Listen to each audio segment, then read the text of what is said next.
میرے بھائیو، سیدنا یونس علی نبینا علیہ الصلوۃ والسلام کی شخصیت بڑی غیر معمولی شخصیت ہے، اس حوالے سے کہ یہ پیغمبروں میں واحد پیغمبر ہیں جن پر اللہ تعالیٰ نے ان کی لغزش کے سبب عطاب فرمایا۔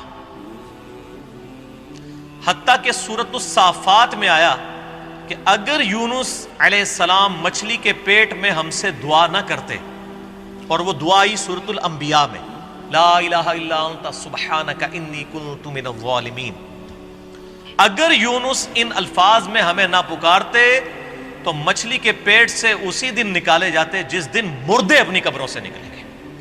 اتنا عطاب، اتنا جلال اللہ کا کہ یونس کی غلطی اتنی سویر نوعیت کی کہ جس دن مردے قبروں سے نکالے جائیں گے اس دن ہی پھر اللہ تعالیٰ فرماتے ہیں ہم یونس علیہ السلام کو مچھلی کے پیٹ سے نکالتے ہیں۔ اور دعا بھی دیکھیں، سورۃ الانبیاء میں آئی، لا الہ الا انت سبحانک انی کنت من الظالمین، لا الہ الا انت، کوئی نہیں معبود سوائے تیرے، سبحانک، اے اللہ تو تو پاک ہے، تو تو غلطی نہیں کر سکتا، انی کنت من الظالمین، میں تو انسان ہوں، غلطی کروں گا۔ کیا زبردست انداز ہے جی توبہ کرنے کا۔ اللہ تعالیٰ کی جو پاکی کی صفت ہے اس کو ٹریگر کیا ہے کہ اللہ تجھ سے تو غلطی نہیں ہوتی، میں تو بندہ ہوں، غلطی کراں گا۔ اور اللہ کو اتنی پسند آئی یہ کلمات، اور اس کے ساتھ الفاظ ہیں کذالک ننجی المؤمنین، ہم ایمان والوں کو بھی اسی طریقے سے نجات دیں گے جو یونس کی طرح ہم سے دعا مانگے گا۔ اور جامعہ ترمذی میں صحیح سند کے ساتھ حدیث ہے، جو شخص بھی یونس علیہ السلام کی دعا کے ساتھ اللہ کی طرف متوجہ ہوا، اللہ اسے کبھی محروم نہیں لوٹائے گا۔ یہ اسماء اعظم ہے۔ میرا ایک کلپ 4 لاکھ سے زیادہ لوگ یوٹیوب پہ دیکھ چکے ہیں۔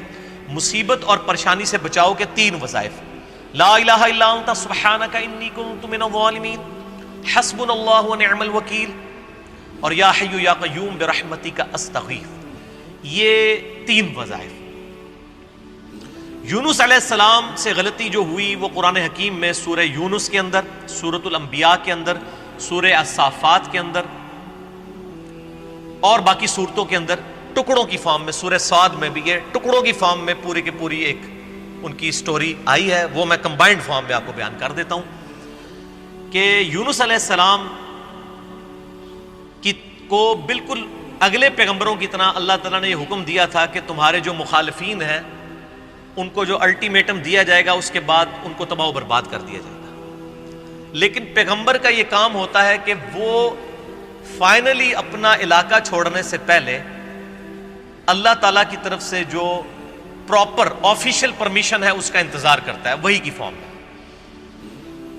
پھر اللہ تعالیٰ حکم دیتا ہے، جس طرح کہ موسیٰ علیہ السلام کو حکم ہوا کہ رات کے وقت بنی اسرائیل کو لے کے نکلو، تو اس وحی کا انتظار کیا، رات کے وقت کا انتظار کیا، لے کے نکلے، اللہ کی تائید حاصل ہوئی۔ یونس علیہ السلام کو بھی بتا دیا گیا کہ بھائی تمہارے مخالفین کو 3 دن کی یہ مہلت ہے، اگر یہ ایمان لے آئے تو ٹھیک، ادروائز ان پہ عذاب آ جائے گا۔ اب جیسے ہی وہ 3 دن پورے ہوئے، کمپلیشن کے قریب تھے، بجائے اس کے کہ یونس علیہ السلام اللہ کی وحی کا انتظار کرتے کہ مجھے اب پراپرلی آخری 1 منٹ میں بھی تو آ سکتی ہے نا وحی، یہ سمجھ لیں تھوڑی دیر پہلے اپنا علاقہ چھوڑ گئے کہ اب تو ٹائم پورا ہونے کے قریب ہے، اب نظر بھی آ رہا ہے کہ عذاب ان پہ آ جائے گا۔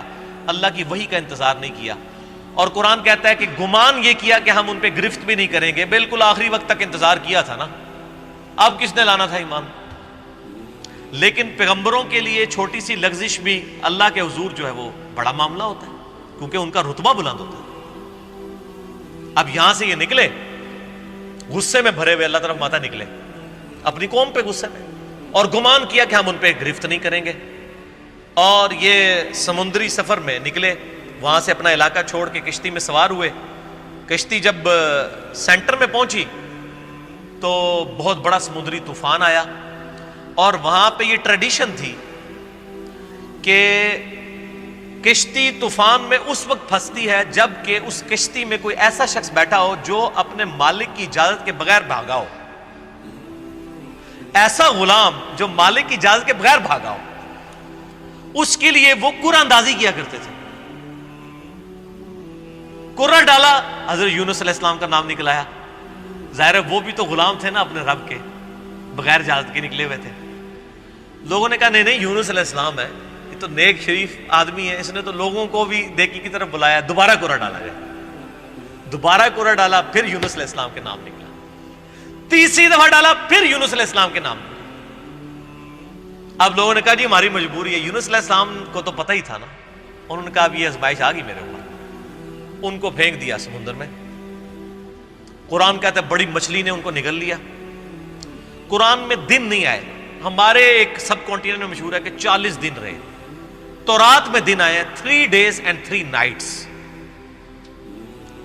جونا علیہ السلام، جونا کہا جاتا ہے انگلش میں یونس کو، یونس علیہ السلام 3 دن اور 3 رات تک، یعنی کتنے بن گئے وہ 72 گھنٹے بن گئے، اتنی دیر مچھلی کے پیٹ میں رہے، 3 دن اور 3، اور ظاہر ہے مچھلی کے پیٹ میں، ویل مچھلی کے پیٹ میں رہے، اور پیٹ میں بھی ظاہر ہے وہ میدے میں ساری گرمائش ہوتی ہے، پورا جسم ان کا، یعنی وہ تو اللہ نے ان کو زندگی دی، وہاں تو آکسیجن بھی کوئی نہیں تھی، وہ تو معجزانہ طور پہ ہی زندہ رہے، بہرحال جسم پہ اثرات آئے ان کے، اور وہاں پہ انہوں نے پھر یہ دعا مانگی، لا الہ الا انت سبحانک انی کنت من الظالمین۔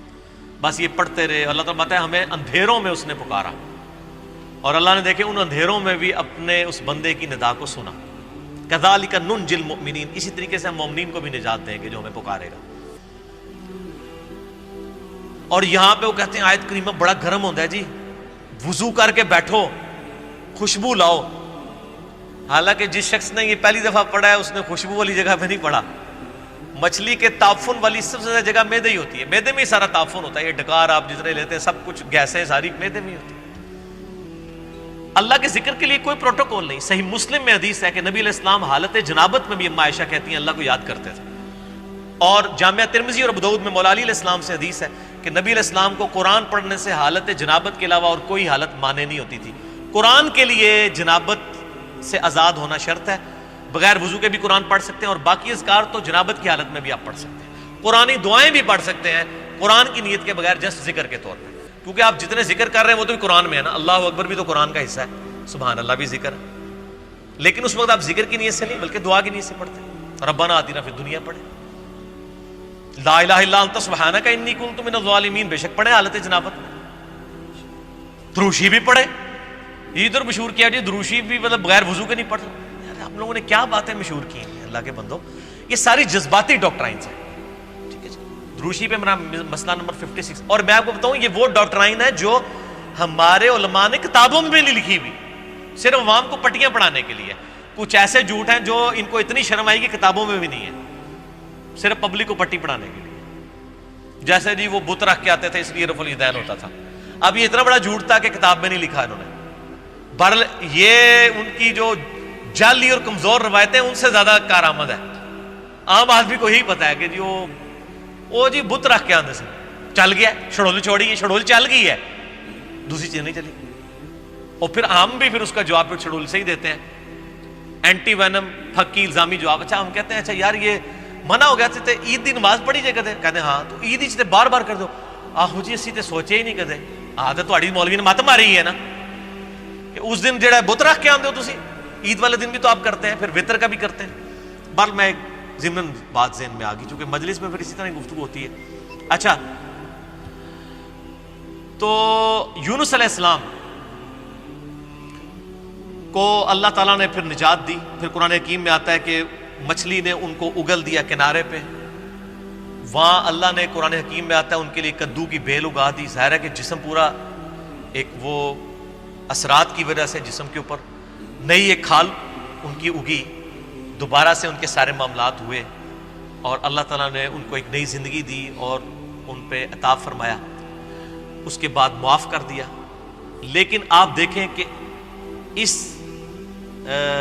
غلطی کا ایک تو عتاب یونس علیہ السلام پہ آیا، اور دوسرا اس کا کریڈٹ ان کی امت کو مل گیا، امت کو کریڈٹ مل گیا اس ڈیبٹ کا۔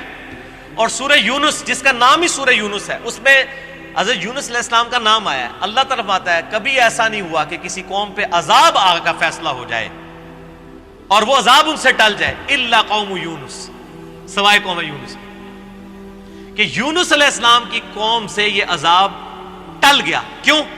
جب یونس علیہ السلام وہاں سے نکلے اور عذاب کے اثار نمایاں ہوئے. عذاب ٹلنا کوئی نہیں تھا. عذاب تو فرعون پہ بھی آیا, اس نے بھی تو کہا تھا نا میں ایمان لایا موسیٰ اور ہارون کے رب پہ. اللہ نے کیا فرمایا قرآن میں, الآن, اب لایا, کوئی فائدہ نہیں, ڈبو دیا. یہاں پہ بھی جب عذاب سامنے آیا نا, پوری قوم یونس تقریباً 1,00,000 اور اس سے چند زائد لوگ تھے, سارے کے سارے سجدے میں گر پڑے. انہوں نے کہا یا اللہ معاف کر دے, معاف کر دے, معاف. یونس علیہ السلام واپس قوم میں, قوم زندہ کی زندہ. اب یونس علیہ السلام کے لیے بھی ایک حیرانگی تھی, ایک پاسے میں بھی عذاب کٹے, دوسرے پاسے قوم بھی بچ گئی ہے, تو میں اب ان کو کیا منہ دکھاؤں گا جا کے کہ میں ان کو تو الٹیمیٹم دے کے گیا تھا, میں اپنی بھی لغزش کے اوپر عذاب بھگت آیا ہوں اور یہ بھی بچ گئے ہوئے ہیں. لیکن ان کو پتہ ہی نہیں تھا, قوم تو ایمان لا چکی تھی, تو انہوں نے آتے ہی آپ کے ہاتھ میں بیعت کر لی. اللہ تعالیٰ نے حضرت یونس علیہ السلام کی اس لغزش کو کریڈٹ بنا دیا ان کی امت کے لیے بھی. یونس علیہ السلام کو بھی ایک آزمائش سے گزارا. اب یہاں پہ بڑی امپورٹنٹ بات میں آپ کو کروں, خصوصاً ہم مسلمانوں کے لیے. بخاری اور مسلم دونوں میں حدیث موجود ہے, ایک یہودی اور ایک مسلمان کا جھگڑا ہوا. باقی روایتوں میں آتا ہے کہ وہ مسلمان سیدنا ابوبکر صدیق تھے رضی اللہ تعالیٰ. یہودی نے کہہ دیا کہ اللہ تعالیٰ نے موسیٰ علیہ السلام کو تمام جہان والوں پر فضیلت دی. یہ بخاری مسلم دونوں میں حدیث ہے. مسلمان نے کہا اللہ تعالیٰ نے ہمارے نبی علیہ السلام کو تمام جہان والوں پر فضیلت دی. جھگڑا ہوا, مسلمان کو غصہ آیا, اس نے اس یہودی کو تھپڑ مار دیا. وہ یہودی اپنا مقدمہ لے کر نبی علیہ السلام کے پاس آیا. آپ صلی اللہ علیہ وآلہ وسلم نے اپنے صحابی کو ڈانٹا اور فرمایا مجھے یونس پہ بھی مت فضیلت دینا. اب آپ کو اس جملے کا سمجھ آئے گی کہ یونس وہ واحد نبی ہیں جن پہ عطاب ہوا ہے, اور بہت بڑے لیول کا عطاب دنیاوی اعتبار سے دیکھا جائے. تو مجھے اس کے مقابلے پر بھی فضیلت مت دینا, ایسی فضیلت ہے جس میں کسی دوسرے کو نیچا دکھایا جائے. اللہ کی قسم, قیامت والے دن جب اللہ تعالیٰ مخلوقات کو دوبارہ زندہ کرے گا, میں دیکھوں گا کہ مجھے جب اٹھایا جائے گا, حضرت موسیٰ علیہ السلام مجھ سے پہلے ہی اللہ کے عرش کا پایا تھامے ہوئے کھڑے ہوں گے. یہ حضرت موسیٰ کی ایک جزوی فضیلت ہمارے نبی علیہ السلام کے اوپر. نبی علیہ السلام فرماتے ہیں مجھے تو یہ نہیں پتا کہ ان پہ قیامت کی بے ہوشی طاری نہیں ہوئی, یا اللہ تعالیٰ نے انہیں مجھ سے پہلے زندہ کر لیا قیامت والے دن, یا اس بے ہوشی کے سبب جو دنیا میں اللہ کی تجلی کی وجہ سے بے ہوش ہوئے, اللہ تعالیٰ نے ان پہ قیامت کی بے ہوشی طاری نہیں کی ہے. جزوی فضیلت ہو سکتی ہے. بخاری میں حدیث ہے کہ قیامت والے دن سب کو برہنہ اٹھایا جائے گا, سب سے پہلے حضرت ابراہیم علیہ السلام کو لباس پہنایا جائے گا. اب یہ ابراہیم علیہ السلام کی جزوی فضیلت ہے تمام پیغمبروں پہ. حضرت عیسیٰ علیہ السلام کو بغیر باپ کے پیدا کیا, یہ ان کی جزوی فضیلت ہے. اور ایک اور فضیلت کہ عیسیٰ علیہ السلام آج تک زندہ, ایک اور بڑی فضیلت. تو جزوی فضائل ایک پیغمبر کے دوسرے پہ ہو سکتے ہیں, کلی طور پہ فضائل نبی علیہ السلام کو حاصل ہیں. تلک الرسل فضلنا بعضهم علی بعض, وہ اللہ نے قرآن میں کہہ دیا کہ یہ رسول ہے, بعض کو بعض پہ ہم نے فضیلت دی ہے, بعض کے ساتھ کلام کیا, بعض کے ہم نے اور درجات بلند کیے. موسیٰ علیہ السلام کو ہم نے معجزات دیے, عیسیٰ علیہ السلام کو معجزات دیے. بہرحال اس کی بنیاد پہ کسی نبی کی تنقیص نہیں ہونی چاہیے, ٹھیک ہے نا.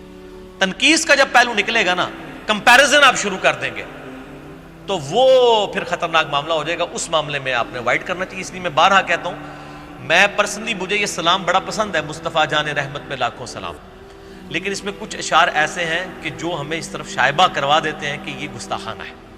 کس کو دیکھا یہ موسیٰ سے پوچھے کوئی, آنکھ والوں کی ہمت پہ لاکھوں سلام. یار حضرت ابوبکر صدیق جب یہودی کے ساتھ یہ معاملہ کر رہے ہیں تو نبی علیہ السلام نے ان کو ڈانٹ دیا ہے, اور آپ 1400 سال بعد آ کے کہہ رہے ہیں موسیٰ تو نہیں دیکھ سکے سے ساڑھے نبی نے دیکھ لیا. آپ کے ساتھ بھی وہی کچھ ہوتا, بلکہ اس سے زیادہ ہوتا جو کہ اس مسلمان کے ساتھ ہوا تھا. اس لیے کہ آپ ایک غلط ٹریک کے اوپر چڑھ رہے ہیں, نبی علیہ السلام کی ذات کی ایک غلط تعریف بیان کر رہے ہیں. آپ ویسے بیان کریں کہ ہمارے نبی علیہ السلام نے خواب میں اللہ کی زیارت کی ہے, یہ ضرور بیان کریں, لیکن کمپیریزن نہ کریں. یہ والا جو معاملہ ہے غلط. تو اسی کو کہا جاتا ہے تفضیل بین الرسل, تفضیل عربی میں کہیں گے.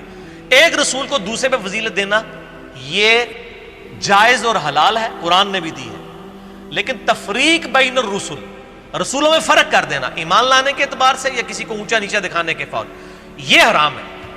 تفضیل بین الرسل جائز ہے, تفریق بین الرسل حرام ہے. حضرت عیسیٰ علیہ السلام کا بھی گستاخ اتنا ہی بڑا گستاخ ہے جتنا ہمارے نبی علیہ السلام کا گستاخ ہے. ایک بندہ سارے پیغمبروں کو مانے ہمارے نبی کو نہیں مانتا وہ بھی کافر ہے. ایک بندہ ہمارے نبی کو مانتا ہے سارے پیغمبروں کو مانتا ہے حضرت موسیٰ علیہ السلام کو نہیں مانتا وہ بھی کافر ہے. تو لا نفرق بین احد من رسلہ وقالوا سمعنا واطعنا غفرانک ربنا والیک المصیر. ٹھیک ہو گیا جی.